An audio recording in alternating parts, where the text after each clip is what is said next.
Welcome back. It's been a while. I haven't had the opportunity to sit down and convey the messages from the cards to all of you in some time, but today it felt really critical to focus on a few messages that were pushing through. And I was not surprised to see these two cards come up immediately in the deck.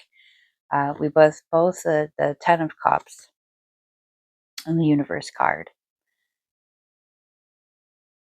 The universe reflects our feelings about it.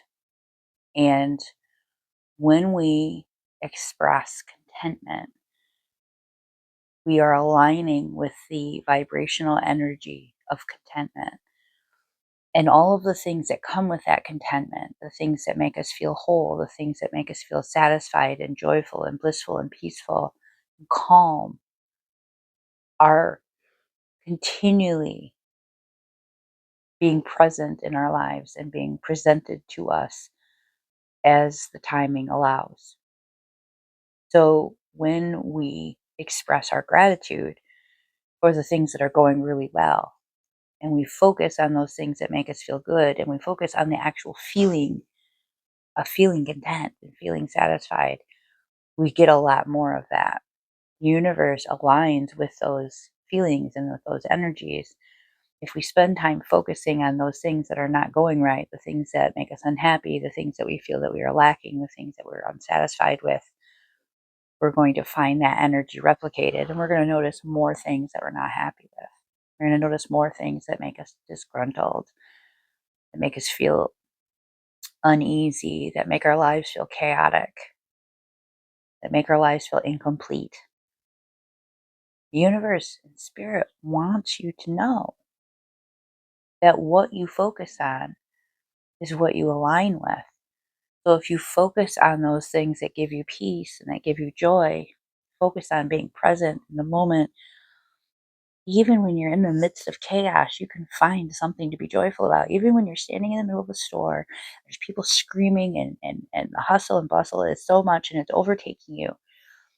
If you can find just one thing to focus on that gives you joy, it could be some beautiful decorations. It could be the laughter in the background that you hear when you finally give it a moment to focus and hone in on that. There's so many little things that we can focus in on that when we get really good at that, that's when we start to see all of these things really align in our lives.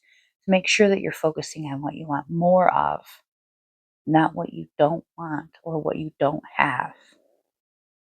Now, there's a message here about flow and about empathy, and these two things, flow and empathy, go together. And the way that they go together is that it helps you to understand that um, spending too much energy and time thinking about how other people should be thinking and feeling about things disrupts your own energy.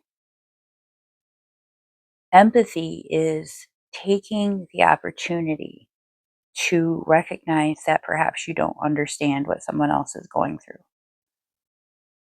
Empathy is feeling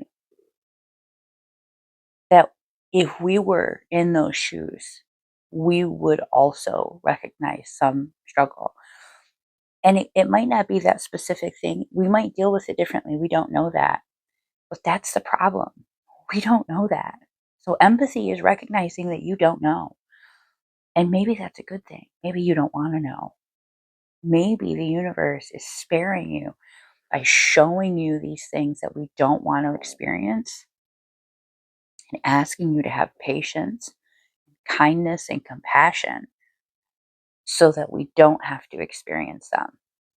Because when people talk about life swapping, I don't believe that that happens in totality. I believe it happens in small increments, in tiny instances.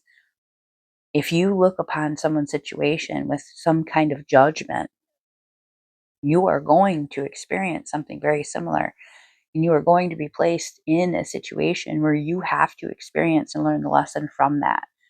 So, empathy gives us the opportunity to witness and experience vicariously what someone else is going through and learning the compassion and the patience to recognize that we don't know and we don't want to know. And that is the kindest type of person to be. That's the type of person that allows you to flow in your own state. That does not disrupt your energy. That keeps your peace, that keeps your stability, because we recognize that we are on our own personal journey and they are on theirs. And maybe they are going through it. And maybe they're experiencing things that we will never understand. And maybe that's a good thing. We don't need to. We need to focus on our own path. And the best way to do that is to be kind and loving and compassionate. Understand that we will never know what it's like to be another person. We will only know what it's like to be on our own journey and experience our own path. And that is what keeps you in that flow state. That is what keeps you consistently along your own path. The message here is that of the process and working through the process. Spirit is saying that there has been some good deal of thinking, a good deal of analyzing. There's been a good deal of organizing and feeling as though you need to get things prepared. But there is also that point where we need to actually implement these changes. We talk about them a lot. We've thought about them. You stayed up at night planning these. You've got notebooks full of notes and ideas. You've got voice notes. You've got charts laid out, and maybe not physically, but in the sense that you have done this preparatory work, and yet you're still afraid to take that first step and actually implement these changes. Nothing changes until you start making the changes. Nothing pushes forward until you put the energy, that spark of actual, the igniting factor.